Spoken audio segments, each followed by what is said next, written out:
Okay folks, I'm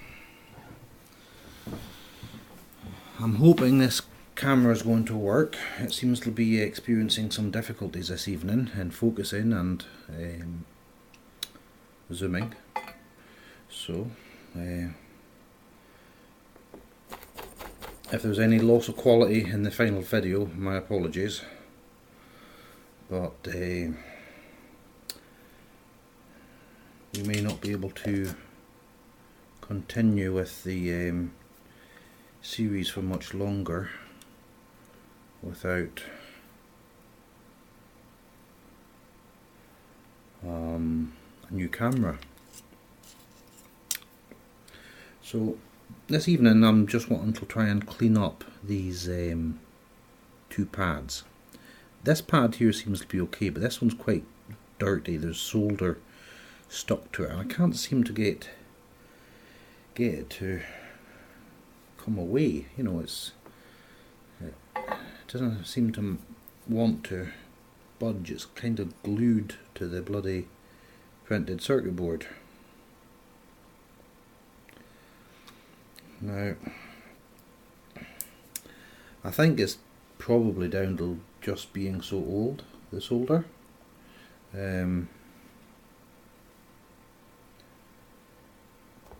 And I really don't know what can be done about that.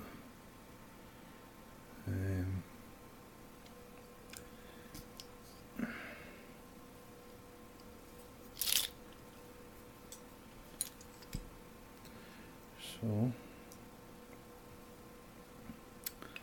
I'm just going to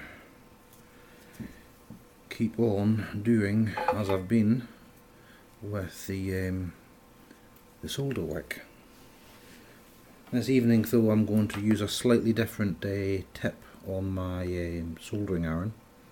It seems to have a wider surface area than the others, and that's hopefully going to put enough heat into it that I can remove it without any further problems.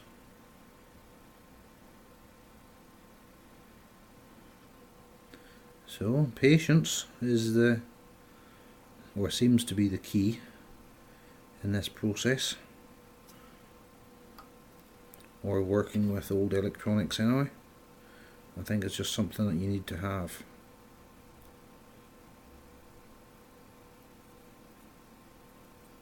Certainly picked up a little bit of solder there.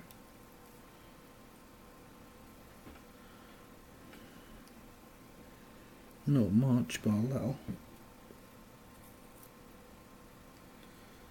Sometimes if you try brushing the solder with the solder wick, like in this manner, it can sometimes help pick it up.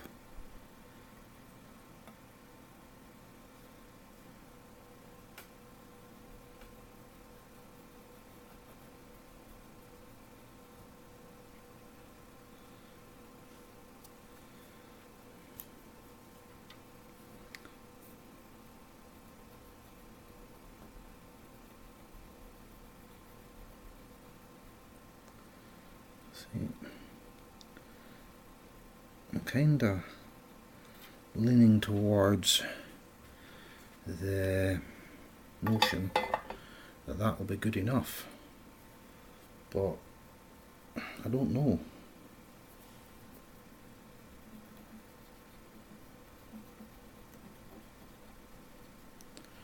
No, I don't know.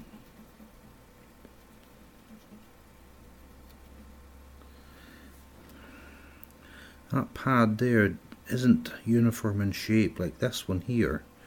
This one's nice and square, surrounded by a sort of voided area so that there can't be any cross connection. While this one is solidly in the lighter green, while this one's got a border of the dark green around it.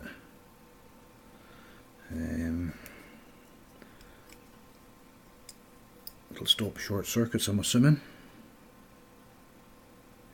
But this pad there's something odd about it. It's not I would have assumed it would have been like a little through hole, how do I describe it? These are both through hole connections, and normally you've got a trace ending in the through hole, which is itself conductive. Now this, what is it? I'm not sure. I think the green, the light green, not the dark green, I think the light green is the copper plate, and the dark green is where it's been etched away, okay, using acids. And the thin traces that you see is just the copper trace that's left, and it's got this coating on it to protect it. So I'm curious as to why we've got this almost triangular area here. That, I don't think that should be there, but it's possible that this protective coating has come away in this area, and the solder is now sticking to the copper underneath there. So that in itself won't affect the circuit at all, because this is part of the circuit.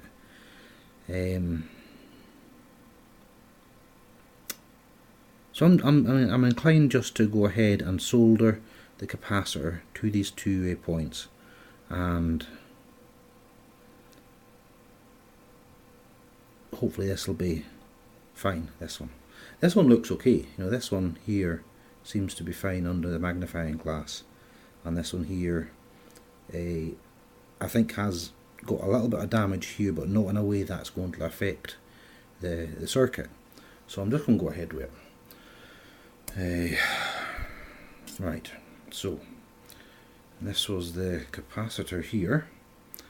It's 1000 μF 10 volt capacitor. So it comes through from this side, obviously. Now you'll see here that there's a negative. I don't know if I've got that in focus or in the frame of the camera, but hopefully you can see that. There's a negative from that side, and on the printed circuit board here it's marked positive where I'm pointing.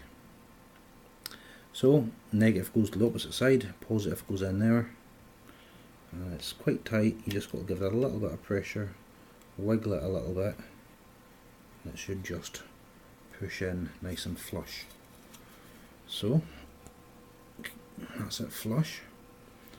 Now what I'll do now is, holding it flush with my thumb, I'll reach around the back side of it and just bend these, I don't know what you'd call them, pins, out slightly, and that just helps hold it nice and secure, nice and tight, and that way it will stay in the right position without moving while we attempt to solder it. So that's been cleaned with isopropanol. We want to give it a little flux now, just to help it flow. And I'm hoping I'm not even going to jinx it by saying it. So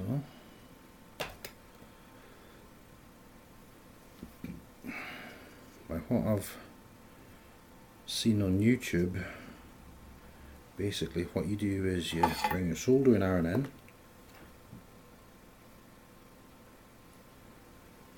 heat everything up,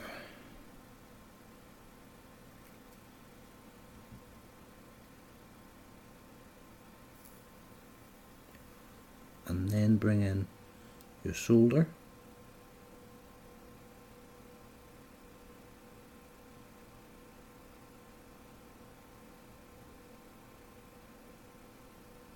Which isn't melting. Okay, I'll try this in a different way. Try it from this side.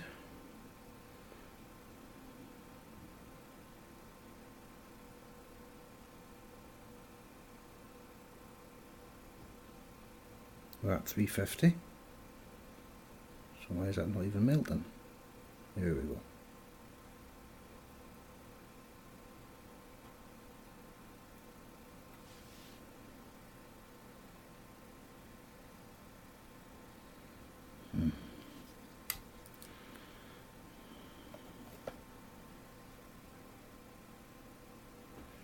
No, that's not working. Why is that?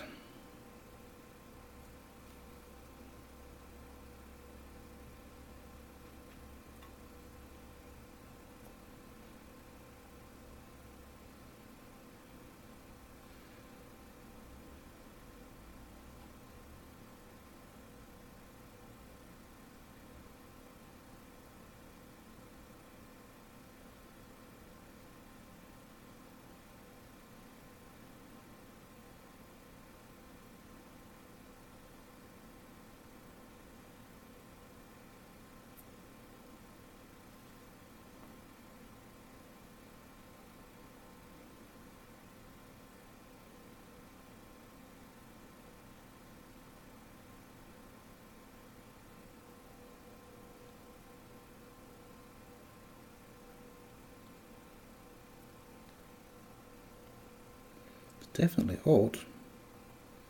So why is it not flowing better than that?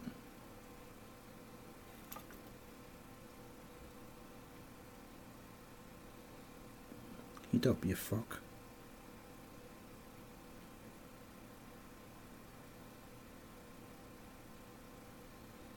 I'm thinking it's the solder that's wrong. The solder just doesn't seem to be very good at flowing. It's like there's no flux in it. Finest quality solder made in China.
That's just forming a gummy mess.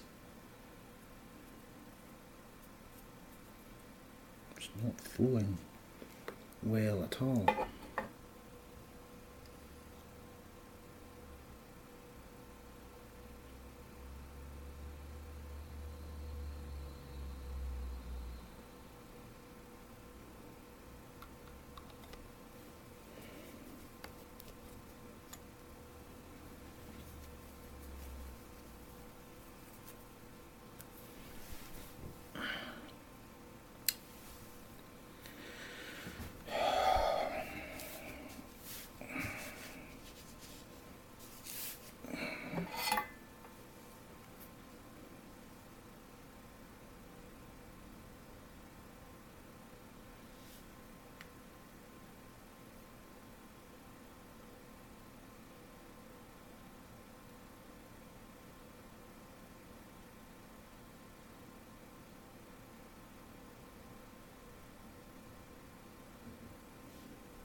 Maybe I just forgot to tin the soldering iron.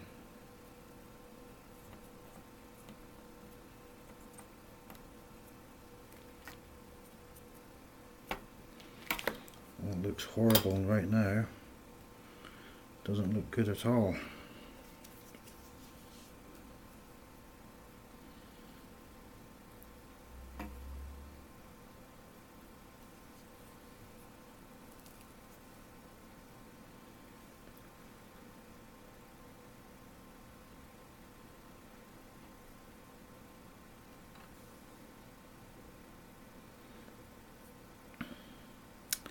This solder does not work the way that the solder I remember when I was young.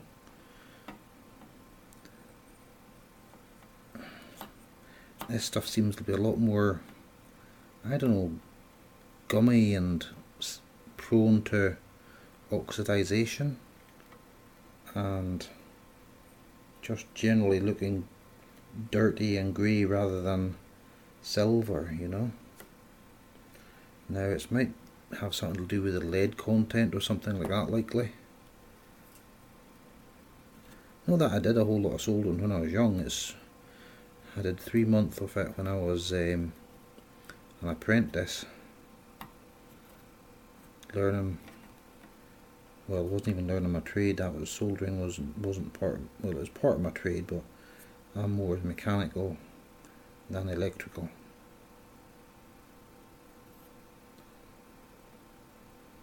I avoided the devil's magic.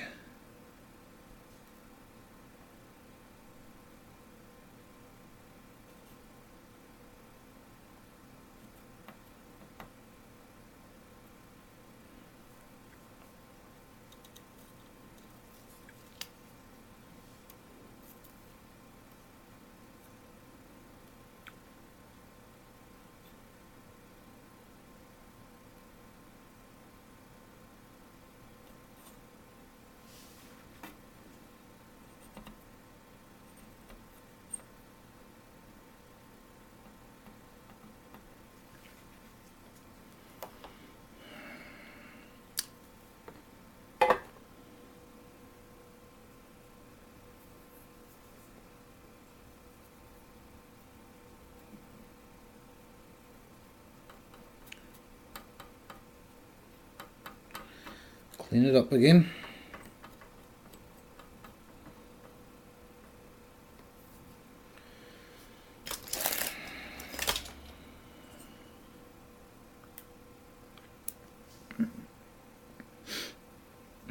I don't think I could make that look uglier if I tried.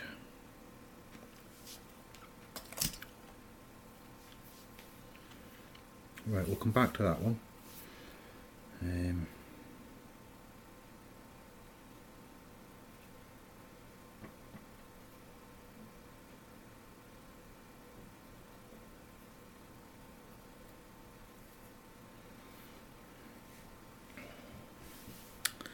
Maybe I should go back to using the small pointed soldering tip. Might be able to get more heat transfer on it.